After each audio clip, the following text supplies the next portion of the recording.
I'm back with a cool little chess opening. So today I'm going to show you the Stafford Gambit and the various traps played in this gambit.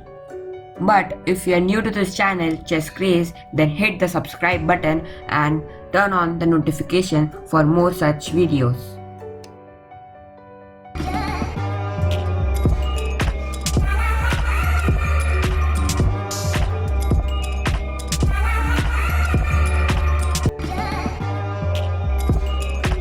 So let's get started. So first, we'll reach the Stafford Gambit position. This starts with the basic opening, which is e4, e5, knight f3 and knight f6. So here we would see the accepted line. So the knight takes the pawn and we will play knight to c6. So the white knight would take away our knight, assuming that it would result in a double pawn in our position. But we'll ignore the double pawn and take the knight. So from here, there are three main moves and I'm going to say all the lines in detail to you all guys. So from here, white can play e5, kicking away our knight. From here, we'll continue to play knight to e4, assuming threats on the f7 square. So here many players seems uncomfortable seeing this knight in their own territory. So many players would result in playing d3, kicking away this knight from here. We can simply play bishop to c5 here, neglecting the threat on our knight. From here, if the opponent takes our knight, pawn captures knight, then he is gone. From here, we would take the pawn with a bishop and resulting in giving check. If the king captures the bishop, then his queen is gone. So from here, the only main move is to play king to e2. But from here, we could play bishop to g4. Giving a check on the king and also a skewer on the queen. The king has no squares to go here from, so he has to take a bishop. After the king takes a bishop, we would simply take away the queen and win the game. So let's go back when the pawn comes to d3. Here, assuming that our bishop would come to c5, many often that the players play d4. d4 does not allow our bishop to come to c5. So from here, we would play queen to h4, threatening the f7 pawn with a queen as well as a knight. To protect this, many often the players would play g3, assuming there is no threat. But we can take the pawn with a knight. Now, the h pawn can't take our knight because our queen will pick away the rook. So, the f pawn would take our knight. And when our knight is gone, we can simply play queen to e4, giving a check as well as picking away the rook. Moving back. From here, if the opponent is clever and doesn't play e5, instead plays a simple move which is knight to c3, protecting the pawn. So we would continue with bishop to c5, attacking the f7 square. And here most of the players go for simple development such as bishop to c4, also attacking our f7 square.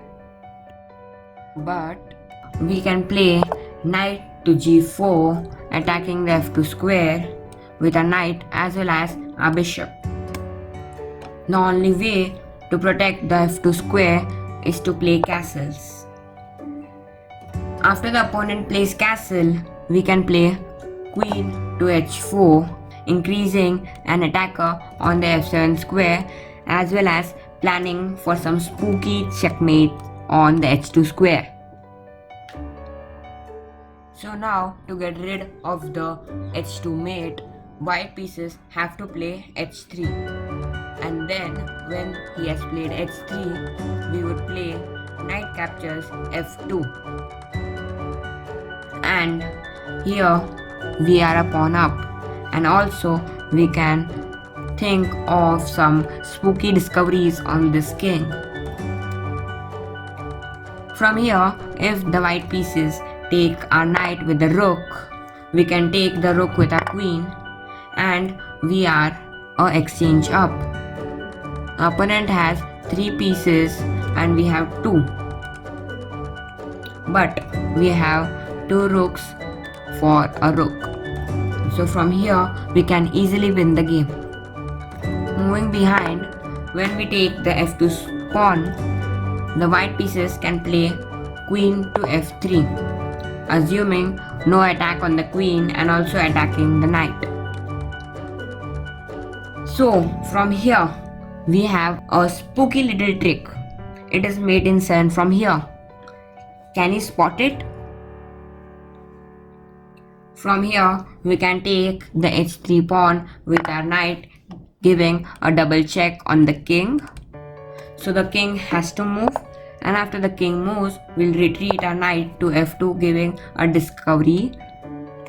And the queen can't come in between because our knight is protecting the h3 square.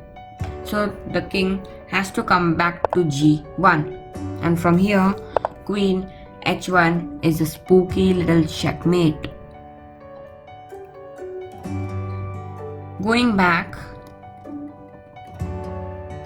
from here, if the opponent plays d3 with an idea of bringing out the bishop to e3 and clear this diagonal out of our bishop. So from here, we would continue with knight to g4, attacking this f7 square with our knight as well as our bishop. And here, if the bishop comes in between, we would greedily take the bishop.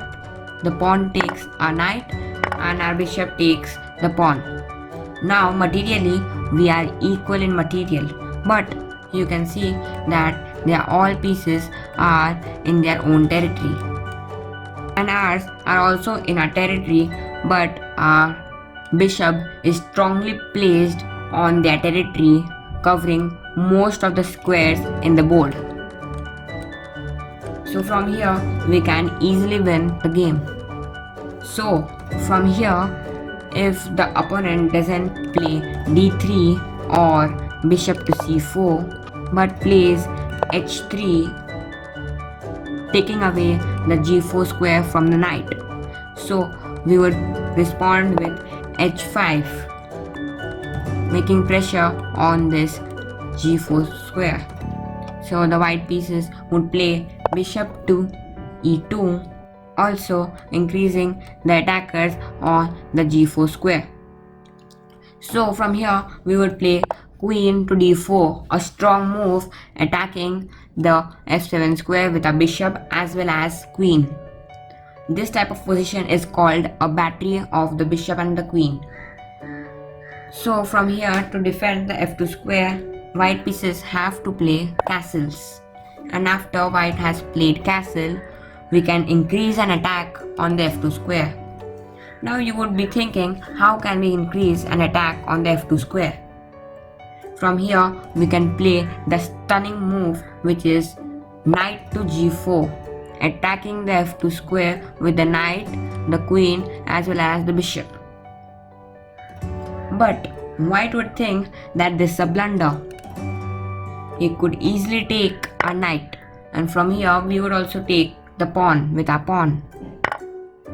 After taking their pawn, our rook has a super open file, the h file, and we would use this file to possess mating threats on the white king.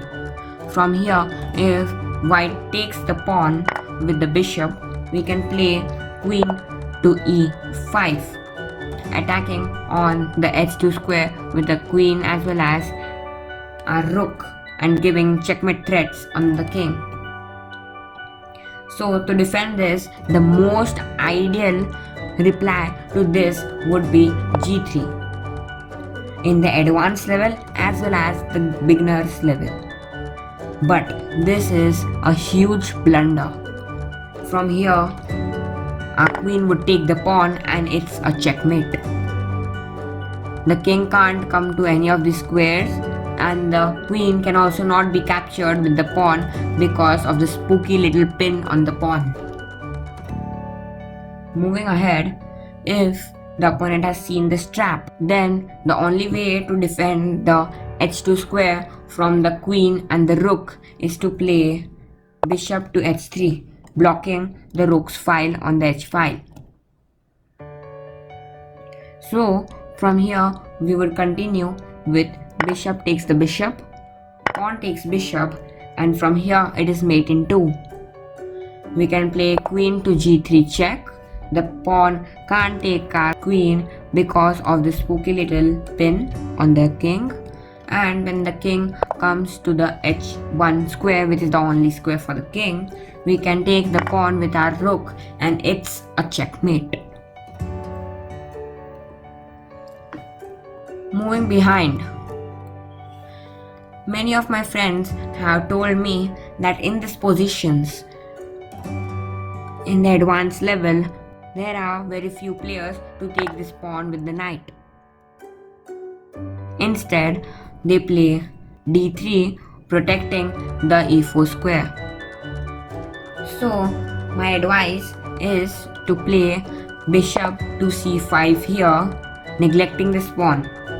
And white would greedily take this pawn with his knight, and from here we can continue playing knight to c6. And white would take our knight, we would take their knight, and this is the same position as of the Stafford Gambit. From here, if the white pieces play the knight, we have knight to g4 and f7 trap. If the bishop comes in between, we can exchange the pieces and gain a super powerful bishop.